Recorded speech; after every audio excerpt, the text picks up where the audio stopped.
Well, thank you everyone for joining us. I'm so pleased to have Liz Oyer with us today. I'm Susan Demas, the executive editor here at Lincoln Square. And Liz is an expert in legal ethics. She is the former pardon attorney at DOJ, and she was actually the first public defender to hold that role. She served until 2025.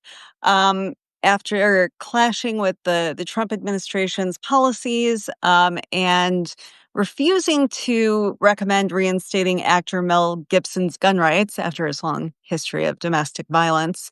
But I'm so glad that you're here to talk with us today, especially with some of the same players being in the news so much. Yeah, I'm glad to be here, Susan. Thanks so much for having me on. Thank you. So you did serve as pardon attorney, and you were appointed in 2022, and then President Trump won a second term. He appointed Pam Bondi as his attorney general, and then on the first day, you and everyone else gets a letter saying you are all the president's lawyers, which is not how it's supposed to work at the Department of Justice, at least my understanding. And After that point, you were actually fired by Todd Blanche, which is a name that I think a lot more of us know this week because he's been meeting with Ghislaine Maxwell, who is in prison for the sex trafficking of minors. She's a longtime associate of Jeffrey Epstein. And the backdrop to all of this is that Trump is facing intense pressure to release the so-called Epstein files as he promised. So this is just a giant mess. I'm looking to you to help walk us through what exactly is going on here and what's significant about Todd Blanche meeting with Maxwell at this point. Sure. So the Department of Justice right now is being run by a group of people, all of whom represented Donald Trump, the man, when he was not president. These are all people who were personal lawyers of Donald Trump. And they really have sort of carried over that mindset into the leadership of the Department of Justice. As you mentioned, one of the first messages that Pam Bondi, the Attorney General, delivered to the workforce is that we are all the president's lawyers. That's actually not the case. The employees of the Department of Justice work for the people of the United States, but that's not how she sees it. And Todd Blanche actually represented Donald Trump in his criminal trial in New York, and he's somebody who has a longstanding relationship with Trump and is deeply trusted by him.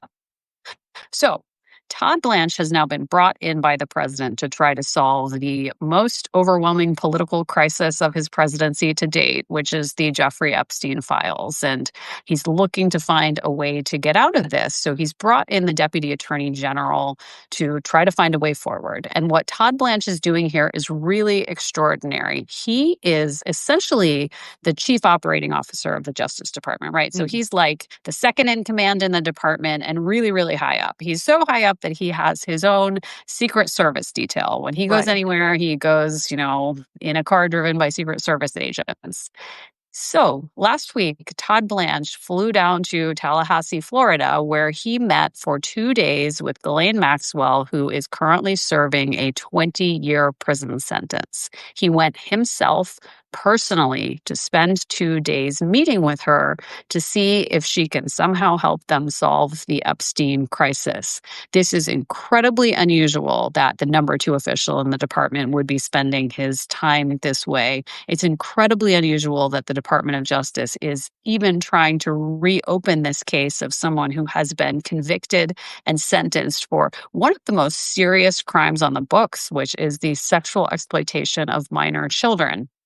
It's really, really extraordinary, and it suggests that the Trump administration is really desperate to solve this problem. I think that everything that we're seeing happen right now is being done in the interests of Donald Trump, not in the interests of justice or upholding the laws of our country, but really to try to solve a problem for Trump the man, and that's what Blanche has been working on. We don't know what has come of this meeting with Maxwell. We know that Maxwell's lawyer said that it went really well, that the lawyer is now out there publicly making a pitch to Trump to give her a pardon.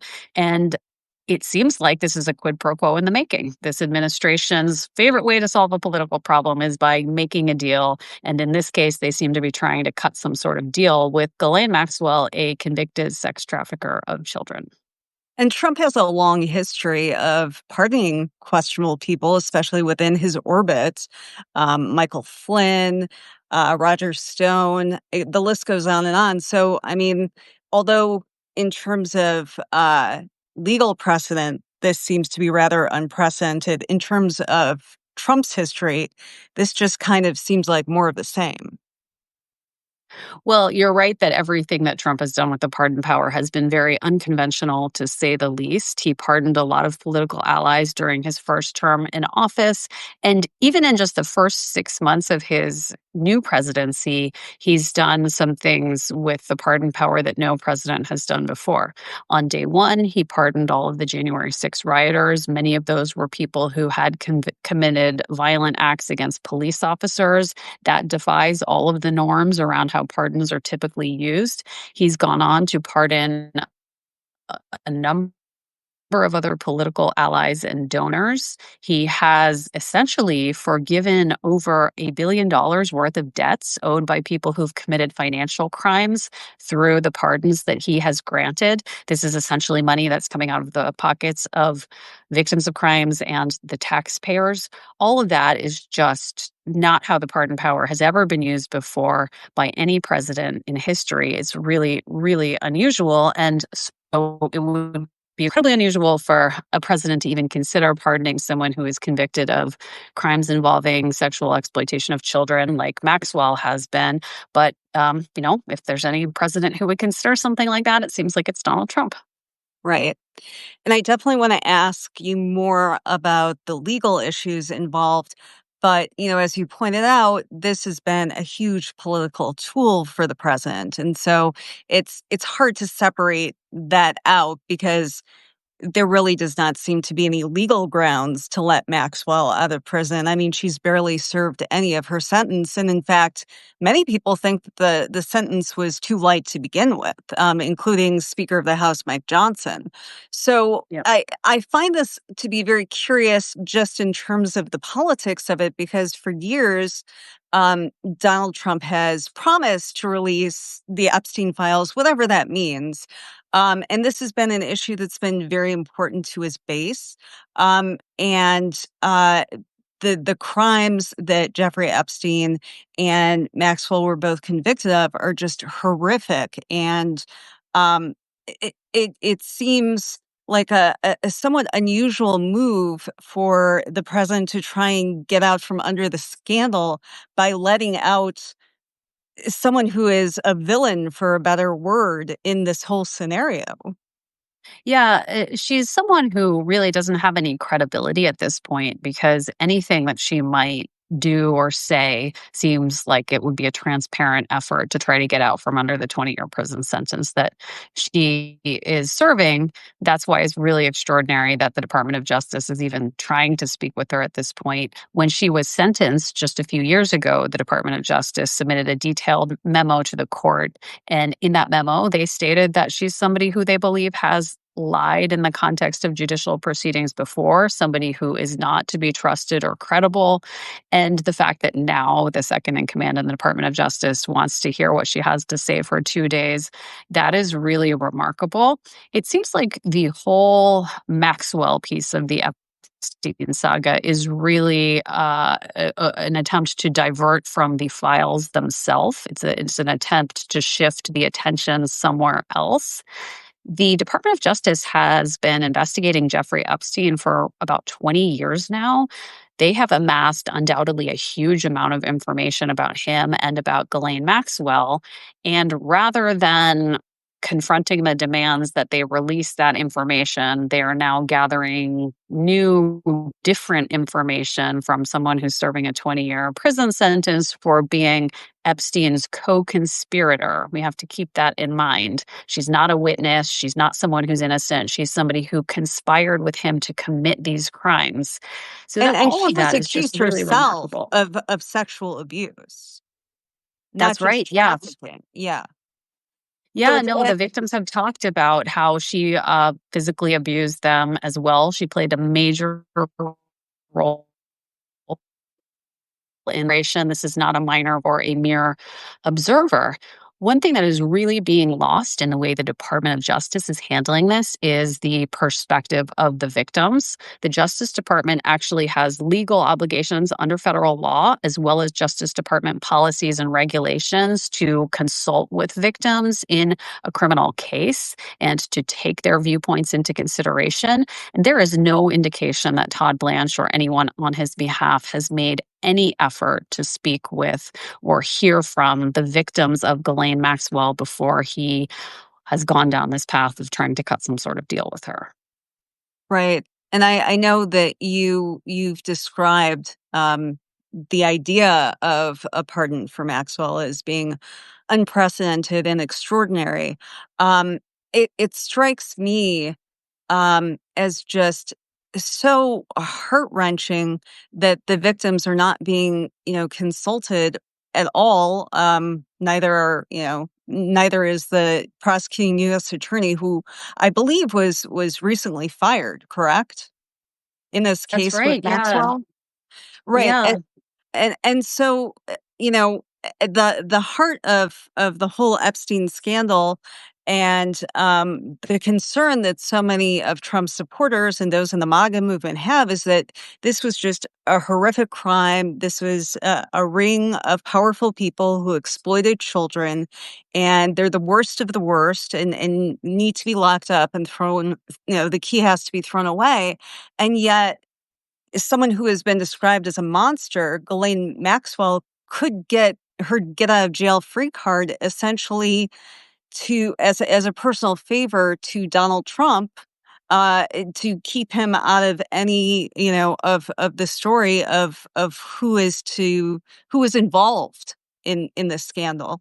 Um, it kind of lays bare the idea that this was really never about the victims in terms of Trump and his orbit. Definitely not. This has never been about the victims from the perspective of Todd Blanche. It's about solving a crisis for Donald Trump. For Donald Trump, it's about solving a crisis for Donald Trump. It's about politics. And I have a hard time imagining that there's going to be any satisfactory resolution of this. If the president decides to grant Maxwell a pardon, I think a lot of people are going to be very unhappy with that decision, not least the victims who would rightly feel aggrieved by that, but also the people that you mentioned in the MAGA base who believe that this was a very serious crime. There are people out there, like you mentioned, Speaker Mike Johnson, who believe that 20 years was not a sufficient sentence. Johnson said that he believed Maxwell should be serving life in prison. So if this ends with a pardon and some sort of exoneration for Donald Trump, that may make Donald Trump feel satisfied, but I don't think it's going to satisfy the many other people who are closely watching. Well, I think one of the ideas that I hear a lot from people across the political spectrum is that, the rich and powerful play by different rules and they're not held accountable for anything in our justice system. And this would seem to be one of the most extreme examples of that if Maxwell were to be let out of prison. And rather ironically, in a case that, Donald Trump has exploited for his own ends. I would think that this would, cause people to be even more cynical, if something like this were to happen. Yeah, this is a recurring theme in the Trump Justice Department, the idea that the justice system operates differently for people who have connections or wealth or power. And we have seen that throughout the pardon process in many different ways. People with special access, people who are loyalists or donors, get treated differently.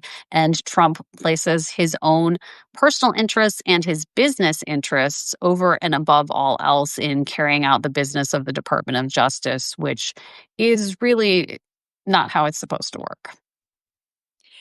Is it too strong for us to call this corruption? Because it certainly appears to be. It's not, I mean, it's the definition of corruption to use an official office or official powers for personal financial gain. Have you heard from anyone who is still in the Department of Justice about other ways that political pressure is being exerted right now? It's a very hard time for those who are still working in the Department of Justice. A lot of my colleagues, after I was fired, grappled with whether to stay or leave, and many have since made the decision to leave because it's just a very difficult environment to work in. I do know some folks who are still there, and I take heart in knowing that there are good people who are still working in the Department of Justice trying to do the right thing every day. But it is very hard for them, and it gets harder by the day. And many people have reached the conclusion that they simply cannot go on without compromising their own personal values. My view is that it's important for career experts to try to stay and do the right thing, but it's also a question of one's own personal integrity. And once you compromise your integrity, you can't get it back. And if the job is putting you in the position of having to do that, then it's probably a job that you can't keep. And I think a lot of folks in the Department of Justice have come to that conclusion. I know that in the past, a lot of people have been career civil servants, whether it's in the Department of Justice or, other departments in the government, labor, veteran affairs across the board.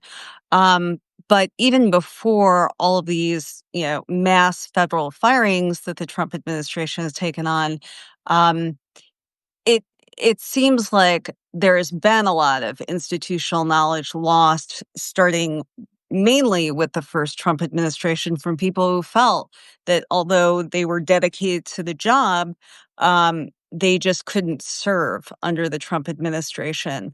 I'm just wondering, has there even before these firings, has there been a lot more attrition, especially in the Department of Justice, than in the past? I do think that there were some folks who made a choice to leave before the new administration came in, but there were many more who chose to stay and believed that there was a path forward for the very important work that the department is doing. I was one of those people who believed that the work could and should continue, and I chose to stay. What has happened is that the leaders of the department are targeting career experts for firing or reassignment who they believe may stand in the way of the political agenda of the president. So they are intentionally sidelining people who they believe may be obstacles to implementing the political agenda of the president.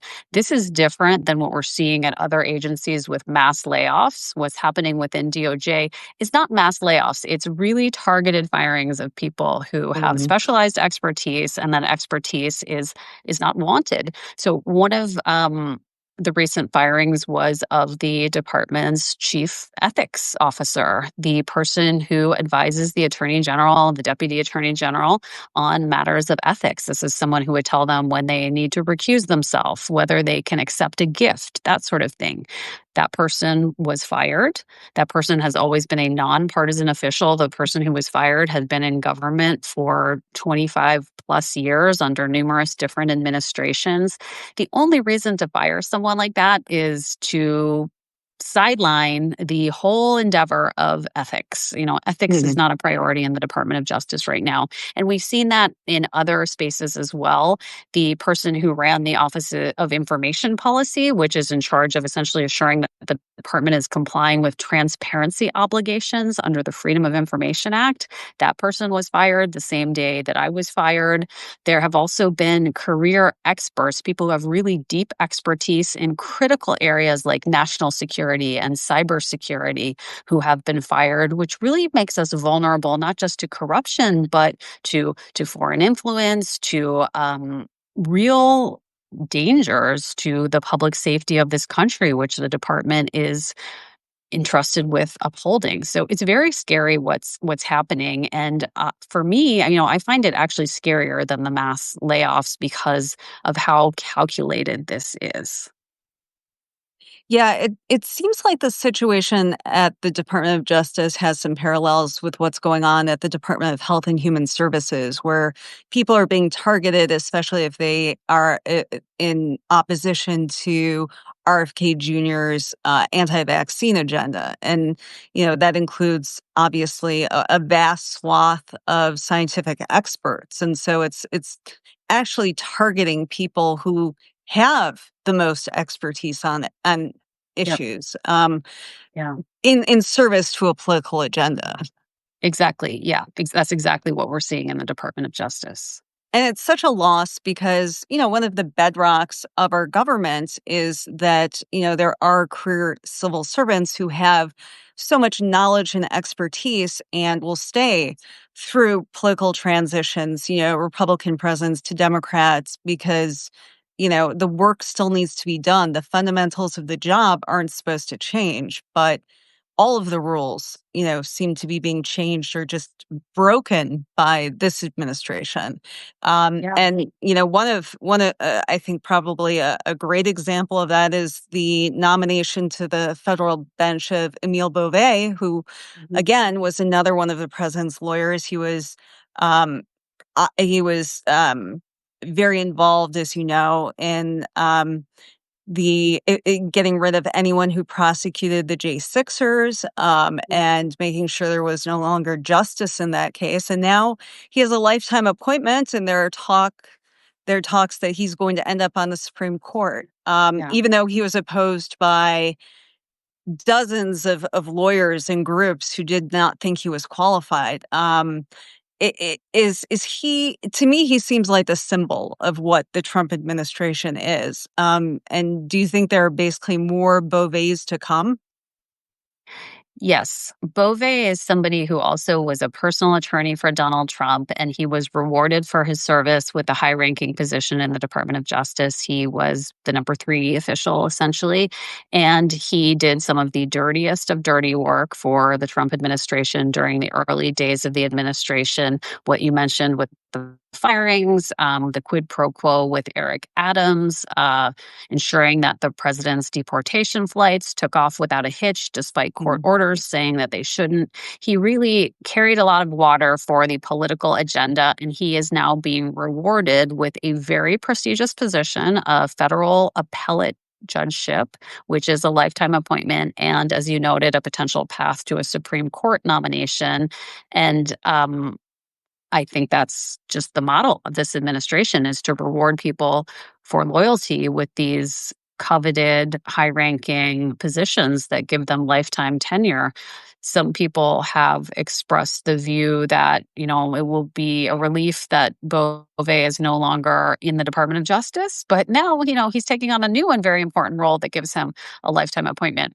It was really notable that there was a letter that was signed by nearly 1,000 former Justice Department employees opposing Beauvais's confirmation. There were a couple of whistleblowers who came forward with information about misconduct while he was in the Department of Justice just recently, but none of this was enough to stop the political momentum of his confirmation to the court.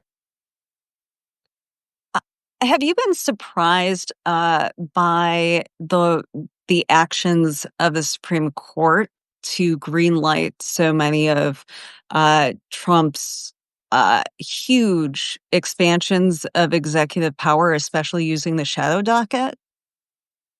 Yeah, it has been really surprising to see, and we rely on the courts in this country. It really is an important safeguard against overreach of the executive branch. The district courts and the courts of appeals, so the lower courts, are really working very hard to provide those checks. And in many cases, those courts are being reversed by the Supreme Court. Policies are Yeah. allowed to plow forward. There's just an incredible wake of destruction that is moving through the country right now that seems to be unchecked by the Supreme Court. Without having the Supreme Court play that role of being a check on Trump's power, what does that mean in terms of hope to stop some of these broad federal actions? Whether it's with his deportation agenda or the illegal freeze of federal dollars that were already appropriated or the mass firings. I think a lot of people were looking to the courts as a balance, and the lower courts, have provided that. But the highest court in the land seems to be, giving him carte blanche. It it it, Yeah, it yeah. kind of leaves you feeling helpless, Well, to be honest. let me say 2 things about that. One is let's not give up on the courts yet. The Supreme Court has, for now, allowed a lot of policies to proceed, but they haven't made final rulings on whether these policies can stand. So, in the It just interim, let in him many continue cases. until then, you know. Right, right. Right. So they actually have not ruled on the merits of the majority of the legal issues that are pending. And we may see them rule on the merits in a way that does ultimately shut down some of these dangerous policies of the administration, even though they didn't want to put the brakes on them temporarily before they can make a decision. So, there is still hope for the Supreme Court. And the other thing that I think has been just surprisingly heartening to me is the engagement and power of our fellow citizens. There are Mm. so many people who I think even people who may have supported Trump originally who are seeing what he is actually doing and they do not like it and they're making their voices heard. So we the citizens are ultimately the last line of defense for our country. If the courts don't come through for us, we still have our own power. We have the ability to voice our concerns, to hold our elected representatives to account, and to vote. And I do think that people are starting to see, even some people in the MAGA base, that all of the lies and all of the corruption are not making our country better. And it does seem like this Epstein scandal has kind of crystallized that more than anything else, which may have caught some of us off guard, but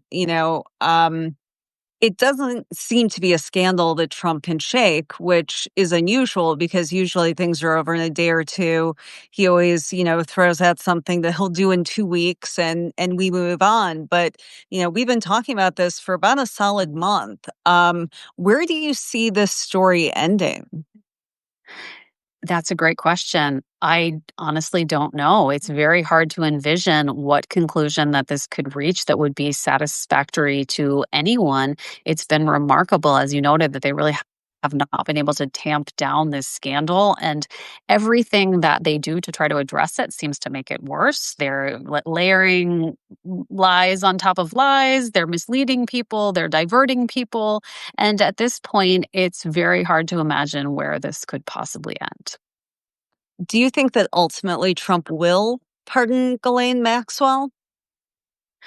You know, I I can't say that I think that he will because it would just be so shocking and so out of the ordinary and so upside down as far as all of the norms around presidential pardons.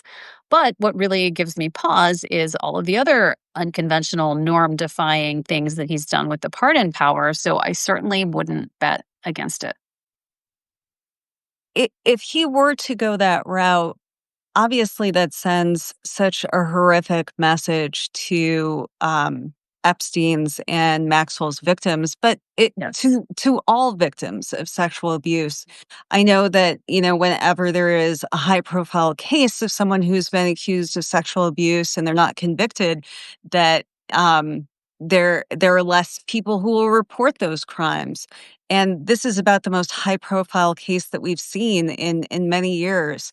Um what does this mean overall, do you think, for the many people who are victims of sexual assault, and the kind of help that they'll need to get afterwards? I can only imagine how traumatizing and humiliating and upsetting it would be for the victims to see this conviction and sentence set aside with a pardon. I hope for their sake that we don't have to answer that question of what it will do. But the fact that we're even having a conversation about it is bad enough. I mean, there's Right. no other president in history that I think would have even seriously considered granting a pardon in a case like this. The fact that we have to talk about it already shows how far down this path we are with Trump. One of the ways that he amasses power is by dangling the possibility of a pardon. So even if he doesn't do it here, he's dangling the possibility in front of Mm, Ghislaine Maxwell to try to get her to potentially exonerate him or implicate others. And that's what he does in all of these high profile cases. I was reading the headline today that he's seriously considering pardoning Sean Combs, who was also convicted in a case that involved, unlawful sex offenses. And maybe he will, maybe he won't pardon him, but he is amassing power and wealth by making it known that he could dole out a pardon. And if you mhm. please him, you carry his water, you do his bidding, you donate to his causes, you're more likely to get a pardon. And that in and of itself helps him to entrench and enhance his power and his wealth. And I know we'll never know what goes on inside the president's head, but he does seem to take a special glee in throwing out these what should be outrageous scenarios, like, trying to let P. Diddy out of prison after, he's been in the headlines for the last year for um his his own sexual abuse allegations in great detail.